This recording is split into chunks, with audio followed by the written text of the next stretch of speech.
अस्सलामुअलैकुम वरहमतुल्लाहि वबरकातुहू। नाज़रीन मोहतरम, मैं हाफिज़ मारिज़वी आपकी खिदमत में एक नए वीडियो के साथ हाजिर हूँ। नाज़रीन मोहतरम, बहुत ही अहम न्यूज़ आपके सामने शेयर करने लगा हूँ।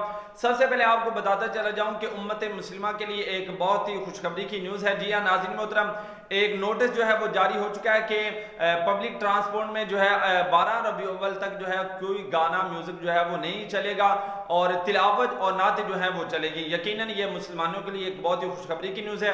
अब दूसरी डेट की तरफ आते हैं कि मरकज़ की तरफ से अल्लामा साद हुसैन रिजवी साहब की रिहाई के हवाले से पीर सरवर शाह साहब जो हैं उन्होंने आज बताया कि इंशाल्लाह बहुत उम्मीद है कि हमारे जो कायदे हैं वो हमारे दरमियान होंगे और तमाम कारकुनान ने जो है वो किसी की बातों में नहीं आना, जलाओ गराव नहीं करना, पुरअमन जो है वो अपना एहतजाज जो है वो जारी रखना है। और दूसरा आपको बताता चले जाऊं कि अल्हम्दुलिल्लाह जो शरपसंद लोग हैं उनके मुंह पर एक जोरदार तमाचा है कि वो तहरीक के दरमियान जो है वो फितना और फसाद जो है वो फैलाने की कोशिश करते हैं। जी हाँ नाज़रीन मोहतरम, तुमको मैं पैगाम देना चाहता हूँ कि अब ये भी तुम देख लो और इसको भी तुम आगे लेकर आओ। तुम दूसरी बातों तो तुम्हें बहुत जल्दी नजर आती हैं।